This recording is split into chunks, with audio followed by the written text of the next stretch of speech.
ಹರಿಹರದ ಪಂಚಮಸಾಲಿ ಪೀಠದಲ್ಲಿ ಭಾರಿ ಹೈಡ್ರಾಮಾ ನಡೆದಿದೆ. ಲೆಕ್ಕ ಕೊಡಿ ಅಭಿಯಾನ ತೀವ್ರಗೊಂಡ ಬೆನ್ನಲ್ಲೇ ವಚನಾನಂದ ಶ್ರೀಗಳನ್ನ ಪೀಠದಿಂದ ಉಚ್ಚಾಟನೆ ಮಾಡಲಾಗಿದೆ. ಲೆಕ್ಕ ಕೊಡಿ ಅಭಿಯಾನ ತೀವ್ರಗೊಂಡ ಬೆನ್ನಲ್ಲೇ ಟ್ರಸ್ಟಿಗಳು ಸಭೆ ನಡೆಸಿದ್ದಾರೆ. 15 ಟ್ರಸ್ಟಿಗಳ ಪೈಕಿ 13 ಮಂದಿ ಭಾಗವಹಿಸಿ ನಿರ್ಣಯ ಕೈಗೊಂಡಿದ್ದಾರೆ.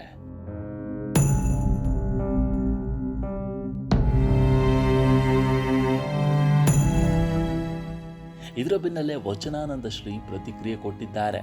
ನನ್ನ ಉಚ್ಚಾಟನೆ ಹಾಸ್ಯಾಸ್ಪದ.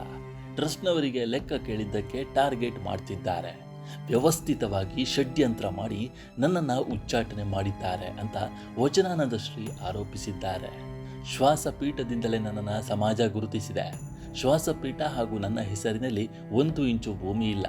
ಪೀಠಾಧ್ಯಕ್ಷರಾದ ಬಳಿಕ ಪೂರ್ವಾಶ್ರಮಕ್ಕೆ ಒಮ್ಮೆಯೂ ಭೇಟಿ ನೀಡಿಲ್ಲ ಅಂತ ಕಿಡಿಕಾರಿದ್ದಾರೆ.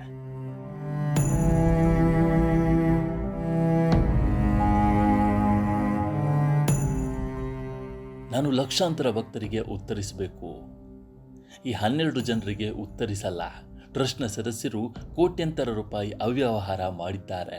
ತಮ್ಮ ಅವ್ಯವಹಾರ ಮುಚ್ಚಿ ಹಾಕಿಸಿಕೊಳ್ಳಲು ತನ್ನ ಟಾರ್ಗೆಟ್ ಮಾಡಿದ್ದಾರೆ. 2008ರಿಂದಲೂ ಪಂಚಮಸಾಲಿ ಗುರುಪೀಠದ ಲೆಕ್ಕವನ್ನು ಕೊಟ್ಟಿಲ್ಲ. ಇನ್ನು ಕಾನೂನು ಹೋರಾಟದ ಬಗ್ಗೆ ಭಕ್ತರ ಜೊತೆ ಚರ್ಚೆ ಮಾಡಿ ತೀರ್ಮಾನ ತೆಗೆದುಕೊಳ್ಳುತ್ತೇನೆ ಎಂದಿದ್ದಾರೆ.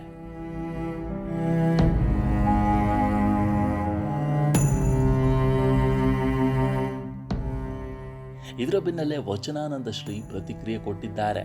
ನನ್ನ ಉಚ್ಚಾಟನೆ ಹಾಸ್ಯಾಸ್ಪದ. ಟ್ರಸ್ಟ್ನವರಿಗೆ ಲೆಕ್ಕ ಕೇಳಿದ್ದಕ್ಕೆ ಟಾರ್ಗೆಟ್ ಮಾಡ್ತಿದ್ದಾರೆ. ವ್ಯವಸ್ಥಿತವಾಗಿ ಷಡ್ಯಂತ್ರ ಮಾಡಿ ನನ್ನನ್ನು ಉಚ್ಚಾಟನೆ ಮಾಡಿದ್ದಾರೆ ಅಂತ ವಚನಾನಂದ ಶ್ರೀ ಆರೋಪಿಸಿದ್ದಾರೆ. ಶ್ವಾಸಪೀಠದಿಂದಲೇ ನನ್ನನ್ನು ಸಮಾಜ ಗುರುತಿಸಿದೆ. ಶ್ವಾಸಪೀಠ ಹಾಗೂ ನನ್ನ ಹೆಸರಿನಲ್ಲಿ 1 ಇಂಚು ಭೂಮಿ ಇಲ್ಲ. ಪೀಠಾಧ್ಯಕ್ಷರಾದ ಬಳಿಕ ಪೂರ್ವಾಶ್ರಮಕ್ಕೆ ಒಮ್ಮೆಯೂ ಭೇಟಿ ನೀಡಿಲ್ಲ ಅಂತ ಕಿಡಿಕಾರಿದ್ದಾರೆ.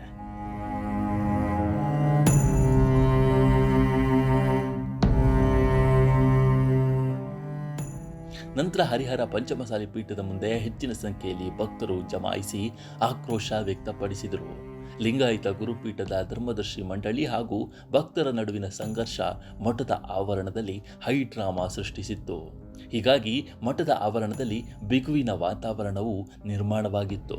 ನಮ್ಮ ಈ ವಿಡಿಯೋ ನಿಮಗೆ ಇಷ್ಟವಾಗಿದ್ದರೆ ಲೈಕ್ ಮಾಡಿ, ಶೇರ್ ಮಾಡಿ ಮತ್ತು ನಮ್ಮ ಚಾನಲನ್ನು ಈ ಕೂಡಲೇ ಸಬ್ಸ್ಕ್ರೈಬ್ ಮಾಡಿ. ಧನ್ಯವಾದಗಳು.